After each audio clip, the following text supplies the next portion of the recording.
Sylas watched all of this silently. She's quite a good speaker. She mentioned something as fanciful as a summoned Ascension, and then she rooted it right back in reality. Somehow it sounds less ridiculous when she puts it like that. Now, I assume she'll go back to explaining what a summoned Ascension is. The Summoned Ascension is a multiverse-level event. It is an opportunity for Wrath to enter the world stage, the true world stage. The first opportunity was over 400 million years ago, and it ended in failure. The sixth opportunity, during the era of the United States of America, China, and Russia, was the closest that we've gotten to success, but we were ripped apart by internal strife. You've read books about the matters of culture and race, and how heavy a part it have played in our history. What you don't know is that even when our lives were on the line, nothing changed. Sylas' gaze suddenly turned sharp as he sat forward. These were simple words, but they practically hit him like a truck. Hundreds of years ago, the most powerful nations in the world were eradicated due to an all-out nuclear war. America, China, Russia, Britain, they all had their centers of power crushed. Although they were in the Appalachians now, this country was no longer called America. Instead, it was called the United Coalition of Terra Nova. These names were purposely decided upon to exude a similar air to their countries they replaced, almost as a silent salute to the lives lost and a reminder to never go down that path again. Even to today, when society had basically caught back up to the nuclear fallout days, no country owned any nuclear warheads. Well, at least it not probably.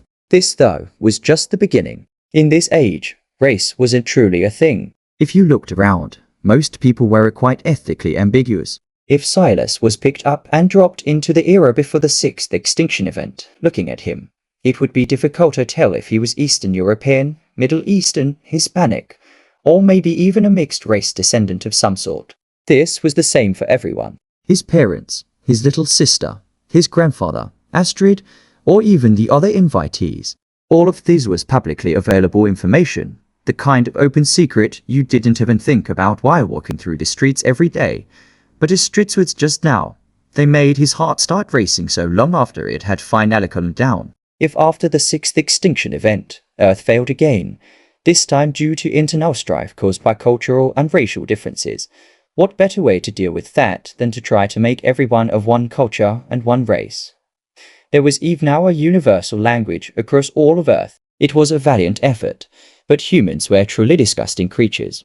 Without us, it became a matter of class. Wasn't the perfect example right here? The powerful families are gathering up now, and Astrid had mentioned bloodline once already. What about the poor? What about the people? Who didn't have a trillionaire class family to suddenly call them back home? This will be our seventh attempt to ascend. There is much on the line, but I will keep this short. Every world only has 9 attempts to ascend. After failure on the 9th attempt, it will lose its right to sovereignty and will be passed on to the other overlords of their galactic region. Second, those of you informed about the past extinction events understand that we are quite lucky. Not all dominant species manage to survive an event. Many creatures of the past are no longer with us. That in no source being the first hat likely comes to your minds. The human race managed to make it through one extinction event, but it is impossible to guarantee that we can make it through another. Astrid waved a hand and the dining room's lights dimmed somewhat as a projector began to fall to her back. Right now, all of you only have my words, and as I have said, I am not here to coddle you all, but I do believe that it is only fair that you all get to witness exactly what me and my cousins have before you make your decision. The projector clicked into place and an image fired onto it. No, it wasn't an image, but it was a box, a bronzy box that appeared, hovered and rotated in space. Sylas frowned. He looked up at the ceiling and checked for wires. Then he went through the magic tricks in the book to try to find the catch, but nothing came to him. This box is known as a city Stele. Most accurately, a bronze city Stele. It can be said that it's because our ancestor managed to survive the 6th extinction that we have this in our possession. In fact, this bronze city Stele is without a doubt the most valuable possession of the Brown family. All of you touch it.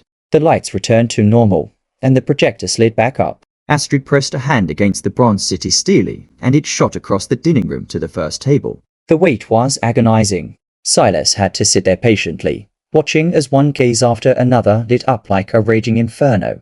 His leg began to move up and down, moving so fast that by the time the bronzecity Stele got to their table, his breathing was a bit rushed.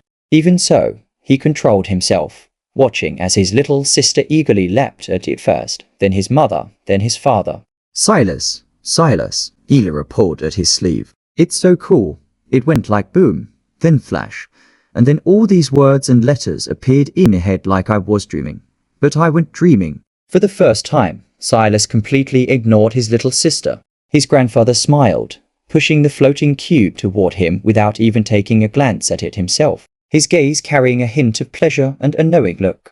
Sylas reached forward and touched the cube, his mind going blank. No, it was like his mind and his body had been split in two, his mind seeing things that his body wasn't. Somehow, he was certain that whatever this was couldn't be seen by his eyes, but was rather his mind's eye instead. Like Ela said, it felt like he was dreaming. And then the words came: Bronze City Stele status, Dormant, village name, unnamed territory level, rudimentary village territory diameter, 100 meters residents, 010 soldiers, 010 popularity, 00 subsidiary village limit, 2 territory stats, basic amenities +5, basic limits +10 Sylas was incomplete or. There was simply no technology on this level anywhere.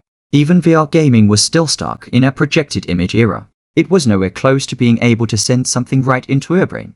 There was some improvement on the front of being able to use computer chips to replace eyesight, but there was simply nothing like this. Basic amenities, basic limits, what is that? Sylas' desire to understand everything was blazing like a bonfire. His curiosity was practically eating him alive. What he didn't expect was to get an answer.